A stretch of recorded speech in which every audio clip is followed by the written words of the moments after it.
Hello friend, સ્વાગત છે તમારું. હું તો હાલ જ છું એટલે હું અત્યારે હેર વોશ કરીને આવી છું. ડાયરેક્ટ મેં આવી રીતના ઉપર કરી દીધું છે. ખુલ્લી યાદ મને લીલા લીલા વાળા છે નકરા. તો ફ્રેન્ડ, સ્વાગત છે તમારું મારી ચેનલમાં, જેનું નામ છે અંકિતા પરમાર વ્લોગ્સ. તો ફ્રેન્ડ્સ, ઘણા ટાઈમ પછી આજે હું વ્લોગ બનાવી રહી છું. મેરેજ પતી ગયા, બધું ઘણું થઈ ગયું, પણ શું કારણ હતું એ હું તમને અત્યારથી જ કહી દઉં કે મારા ફોન છે ને બગડી ગયો હતો. કેમ કે એની અંદર જે એપમાં હું એડિટિંગ કરતી હતી એ એપ સપોર્ટ નહોતું કરતું. પ્લસ હું જે પણ વિડીયો બનાવું ને તો એમાં કેવું થાય, એના જે સીન હોય ને એ પહેલાં આવી જાય ને એના ઓડિયો પછી રિલીઝ થતો હતો. એટલે કે હું મારા હોઠ પહેલેથી ફફડી જાય અને પછી એનો અવાજ આવતો. જે રીતે કે અત્યારે હું બોલી રહી છું તો સામે તમને દેખાશે કે મારા હોઠ એ પ્રમાણે જ બોલી રહ્યા. બટ એ વખતે એવું થતું હતું કે સીન પહેલાં જતો રહેતો હતો ને પછી એનું બોલવાનું હતું હતું. એટલે ફોનમાં એવો બધો પ્રોબ્લેમ થઈ ગયો હતો. પ્લસ હા, ને પછી હું બીમાર પણ પડી ગઈ મેરેજમાં. એટલે પહેલાં ખુશ બીમાર પડ્યો, પછી હું બીમાર પડી. કેમ કે ખુશને બહુ કફ, શરદી, તાવ ને બધું બહુ થઈ ગયું હતું. એના પછી મને પણ કફ અત્યારે બી છે જ, તમને મારા અવાજ ઉપરથી લાગતું જશે. તો બસ એવું બધું હતું. અને પછી આજે થોડી ફ્રી થઈ છું ને આજે મને થોડું સારું પણ લાગે છે. તો મેં વિચાર્યું કે ચલો આજથી હું બ્લોગ સ્ટાર્ટ કરું. તો એટલા માટે હું હવે આજથી બ્લોગ સ્ટાર્ટ કરી રહી છું. તો હવે આટલા દિવસમાં શું થયું શું નહીં એ તો હું જેમ જેમ વિડીયો આગળ જશે, જેમ જેમ વ્લોગ બનશે એમ હું તમને બધું જણાવતી રહીશ. તો અત્યારે તો આજે શું છે, આજે એક તો 25 તારીખ છે. આજે છે મંગળવાર અને કાલે છે મહાશિવરાત્રિ. એટલે કાલની થોડી પ્રિપેરેશન કરવાની છે, કેમ કે હું દર મહાશિવરાત્રિએ વ્રત કરું છું. અને આજે ગયા છે કેતન અમદાવાદ, બિકોઝ અમારે છે ને ખુશનું નામ પહેલાં અમે ખુશાંશ રાખેલું. જો કે મને પણ બહુ ગમતું હતું અને મારા ફેમિલીને બધાને પણ બહુ, પણ કેતનને ઓછું ગમતું હતું કે ખુશાંશ નામ બહુ લાંબુ પડી જાય છે અને એનું સ્પેલિંગ બધાને લખવામાં થોડી પ્રોબ્લેમ થશે. કંઈ બી એવું સરકારી કંઈ કામકાજ હોય કાં તો કંઈક એવા કાગળે બાગળે એના કરવા હોય તો એમાં ખુશાંશ નામ લખતા લોકોને નહીં આવડે. એમનું કહેવું એમ હતું એ વખતે. એટલે કે આપણે ટૂંકમાં નામ કરી દઈએ ખુશ, કે જેને સ્પેલિંગમાં પણ કોઈ પ્રોબ્લેમ નહીં થાય અને પ્લસ કે કંઈ વાંધો પણ નહીં આવે. તો હવે એ વખતે એનું બર્થ સર્ટિફિકેટમાં ખુશાંશ લખેલું, પછી કે તને આધાર કાર્ડ ને એવું બધું કઢાવવાનું હતું ત્યારે ખુશ કરાવી દીધું. એટલે એનું ગેજેટ કરાવી દીધું, બધું કરાવી દીધું. હવે આવ્યું પહેલું ધોરણ. તો પહેલાં ધોરણમાં ને હવે શું કહેવાય, અમારે આરટીઈનું ફોર્મ ભરવાનું છે. તો આરટીઈમાં એવું છે કે જે જન્મનો દાખલો હોય ને, એટલે કે બર્થ સર્ટિફિકેટ હોય ને, એમાં જે નામ લખેલું હોય ને એ પ્રમાણે જ નામ અંદર એડ થશે. તો બધું લોચો પડી જાય યાર.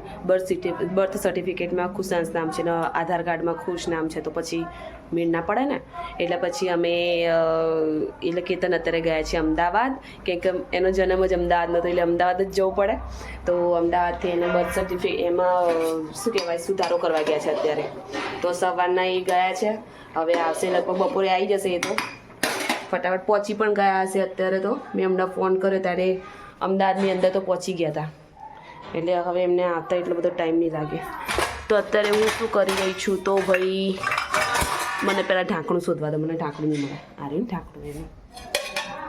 અરે ઢાંકણું પણ બીજું લેવું પડશે. ચાલ ને ઢાંકણું યાદ આવતો.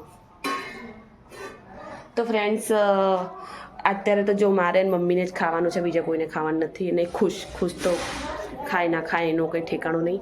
એટલે અત્યારે હું શું કરી રહી છું, મગ બનાવું છું, મગનું શાક બનાવું છું અને ભાત બનાવું છું, મગ અને ભાત. વચમાં ફોન આવી જાય ને એટલે વિડીયો બંધ થઈ જાય છે. તો હું અત્યારે ભાત બનાવી રહી છું. કપડાં મેં ધોઈ નાખ્યા છે. ઘરમાં થોડું ઘણું કામ બાકી છે. દીવાબત્તી મેં કરી નાખી, નહીં લીધું એની પહેલાં દીવાબત્તી કરી દીધી. અને હવે બસ હું ઘરમાં થોડું ઘણું જે કામ બાકી છે એ કરી દઉં. કેમ કે આજે કેતન નથી એટલે હું વિચારી રહી છું કે મોસ્ટલી બધું કામ પતાવી દઉં. કેમ કે મેં છે ને અત્યારે સાડીઓ બાડીઓ બધું કાઢીને મૂક્યું છું. હું તમને બતાવું. સાડીઓ બાડી બધું, આ બધા કપડાં 2-3 દિવસના ધોયેલા બધા ભેગા છે. અત્યારે હું બીજા ધોઈને આવી છું. અત્યારે મેં આ બધું ધોયું કેમ કે હમણાંથી ધોવાઈ નહોતું. લગ્નનું બધું કામ છે. અત્યારે અરે રે કેવું સીન થઈ ગયું. અત્યારે જો મંડપ ખોલવા પણ આવ્યા છે. અહીંયા જમવાનું બધું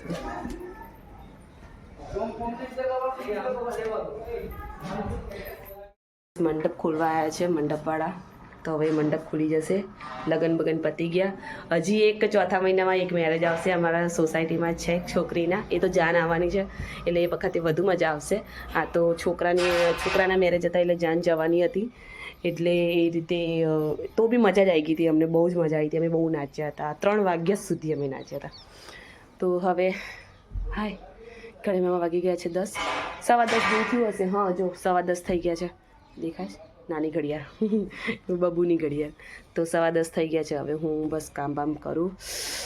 હાય શરદી કફ એવા થઈ ગયા. મને કફ એવા થયા છે ને ડેન્જર, બહુ ડેન્જર. તો હવે હું કામ કરી દઉં. તો ફ્રેન્ડ્સ અત્યારે ઘડિયાળમાં વાગી ગયા છે 2:30 અને હવે હું થોડો ફ્રી થઈ છું. ઘરના કામમાં ને બધા. ખુશ અહીંયા શું કરી રહ્યો છે તો એ કાર્ટૂન જોઈ રહ્યો એનું. અને જો આખા જગ્યાએ એને બ્લેન્કેટ પાથરી દીધું છે.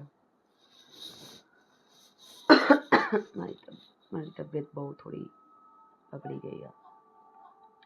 મેં દવા પીધી અને હવે હું સૂઈ જાઉં છું. અને કેતન નીકળી ગયા છે એટલે લગભગ એ 3:30 પોણા 4 વાગ્યા સુધી મળી જશે.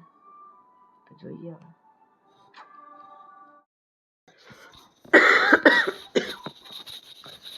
તો ગાઈઝ એ 4 વાગવા આવ્યા. માં તો અવાજ કેવું થઈ ગયો. બહુ શરદી થઈ ગઈ. 4 વાગવા હજી કેતન આવ્યા નથી. પોણા 4 થઈ ગયા. હું ચા મૂકી દઉં. શરદી કફ બહુ થઈ ગયા કફ. તો હવે હું ચા મૂકી દઉં. કામ કરો ત્યાં સુધી તો આવી જશે કેતન.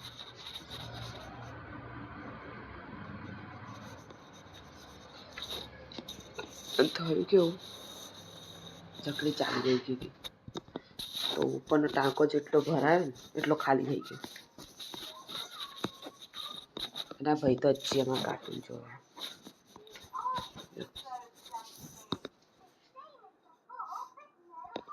નાસ્તો કરે કે ખાવા રાખી બપોરે ને એટલું જ કરે. હું તો બધું કામ કરતો. તો ફ્રેન્ડ્સ અહીંયા તો બધું કામ કરતા અને ખાતા અને બધું ફ્રી થતા અહીંયા ઘડિયાળમાં વાગી ગયા છે 9:30 થઈ ગયા છે. અને બસ હવે શું કરીશું, અમે હવે સૂઈ જઈશું કે કાલ તો શિવરાત્રિ છે એટલે કાલે ખુશને રજા છે અને મારે ઉપવાસ છે. અને કેતન તો ગયા હતા નામ ને બધું ચેન્જ કરવા પણ કંઈ જ થયું નહીં બીકોઝ એમને એક સર્ટિફિકેટ રહી ગયું હતું, બોનાફાઇડ સર્ટિફિકેટ. ગુજરાતી બોલું વિથ ઇંગ્લિશ. હા તે હું કહું તો છું કે હું ગુજરાતી વિથ ઇંગ્લિશ બોલું. તો ફ્રેન્ડ્સ એમને એક સર્ટિફિકેટ રહી ગયું હતું જેના કારણે એક કામ ના થયું. હવે મારે જવાનું થશે તો મારું હજી કંઈ ફિક્સ નથી હું ક્યારે જવાની છું. કેમ કે પહેલાં બોનાફાઇડ સર્ટિફિકેટ કઢાવવું પડશે તો સ્કૂલમાંથી લેવું પડશે સર્ટિફિકેટ. તો એ સર્ટિફિકેટ ત્યારે લઈને પછી હું જઈશ. લગભગ આઈ થિંક હું રવિવારે જતી રહીશ સાંજે. એટલે શું સોમવારે કામ ફટાફટ ત્યાંથી પતાવીને પછી ત્યાંથી ગીતા મંદિરમાંથી પછી બસમાં બેસીને પછી હું ડાયરેક્ટ ઘરે આવતી રહીશ. એટલે શું જેમ બને જલ્દી કરી. ખુશને પણ હું લઈ જઈશ કેમ કે ખુશ મારા વગર રહેશે નહીં. દિવસમાં રહી જાય રાત્રે ના રહે મારા વગર એટલે એને તો લઈ જવું પડશે મારે. કંઈક નાઇટ મારે ત્યાં રોકાવાનું છે એટલા માટે. અને તબિયત થોડી કાલ નહીં રવિવારે. તો અહીંયા તો મારે બધું રમણ ભમણ પડ્યું છે. જો આ કટલરી એમને એમ પડ્યું છે, લેપટોપ ક્યાં પડ્યું, ના પડ્યું છે, આ બધું ડોક્યુમેન્ટ બધા. ના ના ના લે તો ભાઈ તું તોડી નાખે માન દેખતો. ના બેટા ભાઈ લે આ તારી બુક લઈ જજે જા. હા જા રમો. પપ્પાનો કહેતા હતા. હા તો પછી જા રમો. તો ફ્રેન્ડ્સ હવે આજનો તો વ્લોગ કંઈ ખાસ એવો બન્યો નથી, પણ થોડો અમથો મેં બનાવ્યો છે. તો તમને જો ગમે તો લાઈક કરજો, શેર કરજો, મારી ચેનલમાં નવા હોય તો સબસ્ક્રાઈબ કરજો. ત્યાં સુધી બધાને જય શ્રી કૃષ્ણ.